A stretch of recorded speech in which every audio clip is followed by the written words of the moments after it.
Salut, bienvenue sur la chaîne. Dans cette vidéo, je vais vous présenter tous les différents sites gratuits que je connais en tant que graphiste étudiante. Bien sûr, si vous en connaissez d'autres, je vous laisse l'écrire dans les commentaires. Et on commence tout de suite avec un premier logiciel, Affinity.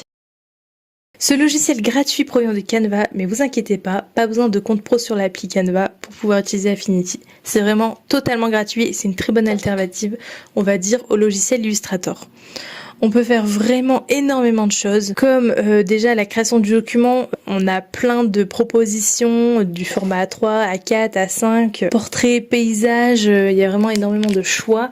On peut choisir bien évidemment de paramétrer son document, choisir la hauteur, la largeur de la page, si on veut mettre des marges, si on veut mettre des fonds perdus. On retrouve dans le logiciel la palette de couleurs, on retrouve tous les onglets édition document, texte, où il y a pas mal d'outils.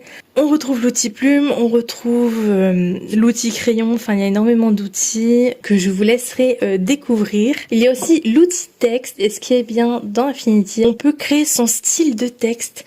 En gros, on choisit une typo, la couleur du texte, etc. Et on peut enregistrer tout ce qu'on a paramétré. D'ailleurs, il y a énormément de typos et on peut enregistrer nos paramétrages pour les garder pour plus tard, et c'est vraiment top, je trouve. Alors je sais pas si on peut installer des nouvelles typos dans Affinity, mais je trouve que déjà pour une version gratuite il en propose énormément avec plein de paramètres différents, et je trouve que c'est un logiciel assez poussé et franchement je le conseille vraiment. C'est un bon logiciel qui permet de faire énormément de choses.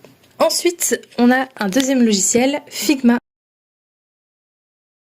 Figma, à la base, c'est conçu pour le web design.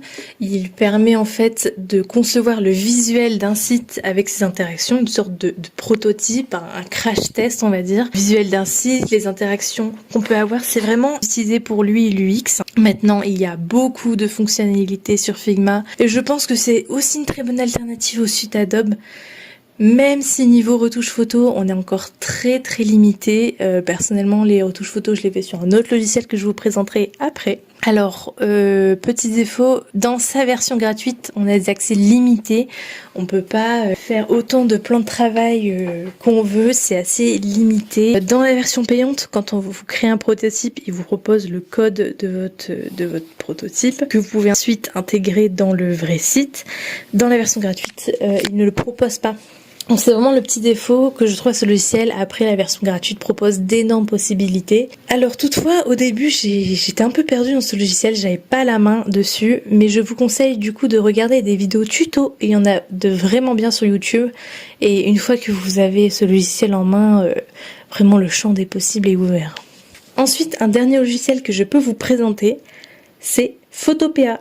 On va dire que lui, c'est une très bonne alternative à Photoshop, il est excellent pour la retouche photo, mais attention, c'est un site, pas une application, donc il y a d'énormes lags. Si vous tentez de, par exemple, mettre un effet ou un filtre sur la photo, ça peut prendre du temps à charger, c'est assez long, mais je trouve que c'est quand même vraiment pas mal, il y a quand même pas mal d'outils semblables à Photoshop, et c'est ici que je faisais mes mock-ups notamment, et je ferai peut-être une vidéo tuto mock-up sur Photopea.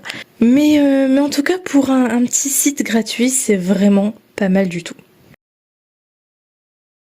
En espérant du coup vous avoir donné de très bons sites, n'hésitez pas à nous dire dans les commentaires un site gratuit que vous utilisez beaucoup en tant que graphiste, et merci beaucoup et à bientôt.